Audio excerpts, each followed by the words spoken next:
කොලසුම දෙනවා. ඔරිජිනල් රාමෙන් එක තරම් ඉතින් ලොකුවට ස්පයිසි ගතියක් නැහැ. Hello guys, ඉතින් කොහමද? ඉතින් ඔන්න අදත් සුපුරුදු විදියට අද කණ්ඩ යන්නේ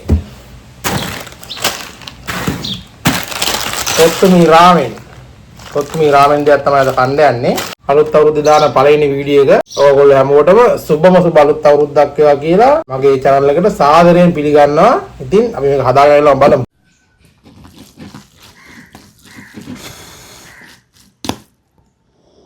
ස්මෙල් එක නම් හොඳයි. මම අර කොළ කෑලි එකක් දෙන්නේ. කොළ කෑලි ටිකක් දාගත්තා උතුරද්දිම. මේකෙන් ස්මෙල් එක පොඩ්ඩක් වෙනස් වෙලා තියෙනවා. කොළසුම දෙනවා. නැත්නම් අපි කාලා බලමු නේද කොහොමද කියලා. මම කලින් වීඩියෝ එකක් කරලා තියෙනවා ගිය අවුරුද්දේ. මේකේ හදන වීඩියෝ එකක් තියෙන්නේ.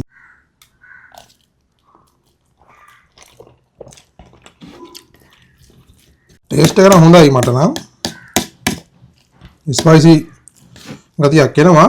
අර ඔරිජිනල් රාමෙන් එක තරම් ඉතින් ලොකුවට ස්පයිසි ගතියක් නැහැ. ස්පයිසි තියෙනවා උනාට. කන්න පුළුවන්. අර කන්න බැරි නිකන් එපා වෙන රහක් නැහැ. බලමු කායන නැති තමයි මේ ආසල් එක සෙට් වෙන්නේ. ගෑරපුවක් ඒව ගෑරපුවක් මුන්නේ මේ සඳක් ගෙනා. මම දන්න විදිහට උණුවෙන්ම කාදී තමයි දැවිල්ල. මට වැඩිපුර දැනෙන්නේ. දන්න විදිහ කියන්නේ අර ඔරිජිනල් රාමෙන් එක කෑවනේ. ඒකේ කනකොට නම් අම්බෝ උණුවෙන් කන්න අමාරුයි. කන්න බෑ කොහොමද?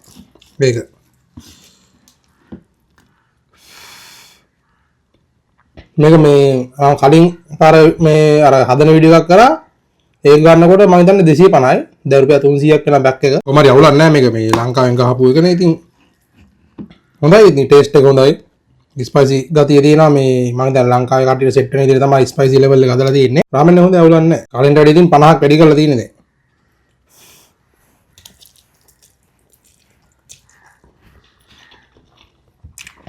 මම අර බිත්තරයක් දාපු හින්දා ස්පයිසි ලෙවල් එක පොඩ්ඩක් එහෙම වෙලා දන්නෙත් නැහැ. නිකන් කොත්තුම එක ළඟින් යනවා මේ බිත්තරේ දාපු හින්දා. පොඩ්ඩක් වෙලා යනකොට පොඩ්ඩක් දැවිල්ල එනවා. ඉතින් ඊළඟ වීඩියෝ එකකින් ආයෙ සෙට් වෙනකම් subscribe කරලා තියාගන්න.